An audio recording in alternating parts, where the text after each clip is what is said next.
no se dice, no se relata, es que en junio del 2000 Brasil persuadió a los miembros del Mercosur de dictar una cláusula llamada cláusula número 32, por la que si los cuatro no están de acuerdo en hacer un tratado con alguien de afuera del Mercosur, no se puede hacer el tratado. Nosotros estábamos en desacuerdo con esa cláusula, pero perdíamos 3-1. No podíamos utilizar el sistema del veto implícito que tiene usted en el Mercosur.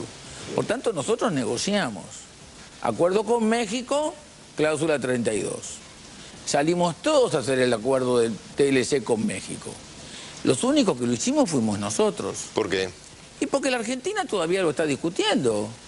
Porque las normas de origen no se han puesto de acuerdo en determinadas áreas, específicamente en las áreas de productos químicos y laboratorios. Y Brasil hizo solamente un acuerdo en la industria automotriz. Paraguay no hizo nada y nosotros lo firmamos en Santa Cruz. O sea, la gente, naturalmente, no tiene por qué estar informada de lo que es y de lo que implica un tratado comercial de esta naturaleza. Ahora, cuando nosotros comenzamos ese tratado, esa conversación, ya estaba planteado el artículo 32 y resuelto. ¿Por qué lo empezamos igual? Lo empezamos igual porque nuestra intención era conseguir un consenso en el país para buscar en ese consenso que todo el país le quisiera plantear al Mercosur lo que notoriamente hoy le va a plantear el señor presidente de la República porque tiene el consenso. El presidente de la República tiene el consenso de su partido, que antes estaba en contra, y cuando yo decía lo que decía de mí y de mi familia, decían de todo. Pero eso quiere decir que si se logra este acuerdo, más allá del nombre que tenga, quiere decir que es un éxito de la política internacional de este gobierno. ¿Cómo es un éxito de la política internacional? Claro, porque si durante su gobierno usted no lo logró con las relaciones que tenía... pero lo que estamos apoyando esto somos nosotros. El gobierno se pasó 50 años blasfemando contra los Estados Unidos y contra la política de acuerdo con los Estados Unidos, y no ha explicado todavía por qué se dio vuelta. Ahora, doctor, en el Uruguay integrado, base programática del Frente Amplio, define el Mercosur, voy a citarlo textual, como una plataforma para una mejor inserción en el mundo, pero no excluye, dice, la búsqueda de nuevos mercados y formas diversas de articulación con la economía mundial más ventajosa para el país. Y dígame una cosa, y cuando yo planteaba eso, ¿qué decía ese programa y qué me decía en la calle el Frente Amplio? ¿Decía que yo tenía razón? ¿Que estaba dentro de eso? ¿O decían lo contrario? Que sí, que el programa fue una cosa para leerla ahora, pero no fue una cosa para defenderla arriba de la plataforma electoral. Pero en los hechos la administración Vázquez... en los hechos fue así durante 50 años. ¿O estamos descubriendo ahora que estaban siempre de acuerdo con el Fondo Monetario y con el tratado con los Estados Unidos y con las multinacionales y con el acuerdo de libre comercio y los tratados de garantía de inversión con Finlandia y con los Estados Unidos?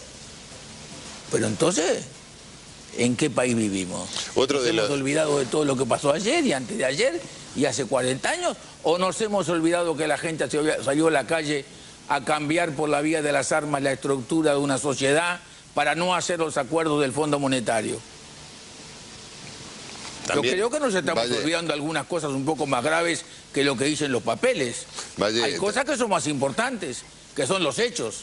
También se le reprocha a este eventual tratado de libre comercio que de esa manera se condenaría al Uruguay a ser proveedor de commodities, mientras que se compraría de Estados Unidos productos de alto valor agregado.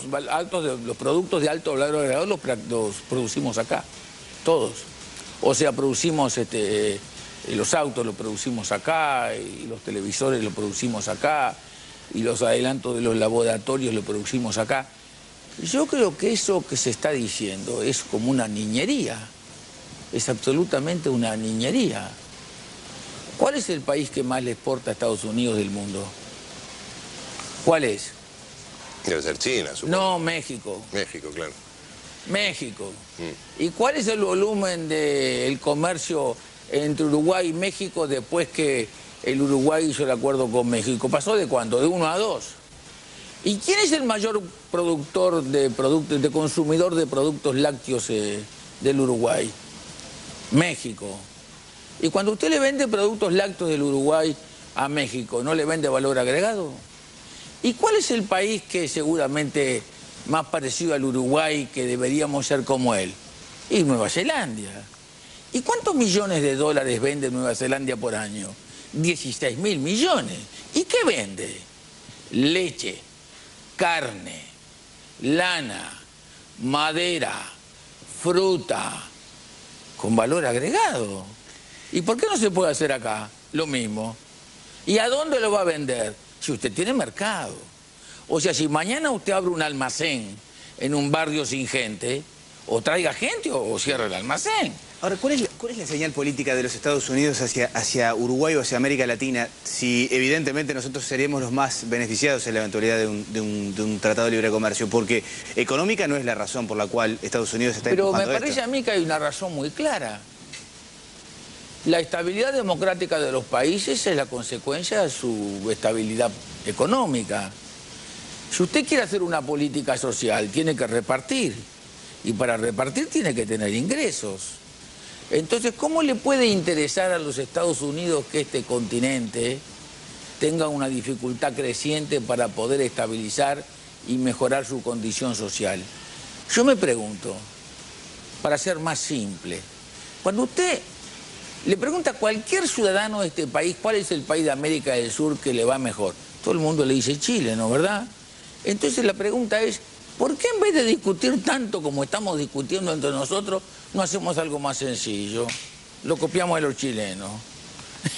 Me parece que es un poco más sencillo que en vez de estar discutiendo tanto entre nosotros. ¿En qué ha perdido soberanía Chile en tener un acuerdo de libre comercio cuando Chile, sentado en el Consejo de Seguridad y teniendo un acuerdo de libre comercio con los Estados Unidos, votó en contra de los Estados Unidos? ¿En qué ha perdido? Nada. No ha perdido nada. De todas maneras, no me termina de quedar claro el real, o sea, el real interés, a su opinión, de los Estados Unidos en América Latina es el mantenimiento de la estabilidad. Es muy sencillo el real interés. ¿Cuál fue el real interés de Inglaterra de hacer que todos estos países entre 1860 y 1930 crecieran, creando una civilización atlántica y abierta? Crear un mercado. Y lógico, pero si usted no coloca en el mercado, usted tampoco puede pretender venderle al mercado. Dígame una cosa, supóngase que usted tiene una fábrica y tiene los obreros en la fábrica y produce 7 millones de vasos por día. Si no tiene comprador, se funde usted y la plusvalía no le sirvió para nada. Quiere decir que el proceso industrial genera inexorablemente la necesidad de que el comprador tenga plata para comprarle los bienes. Y si no hay comercio, no funciona. Vamos a hacer una pausa. Está pasando. Y después, tan elemental como eso, Watson. Después hablamos de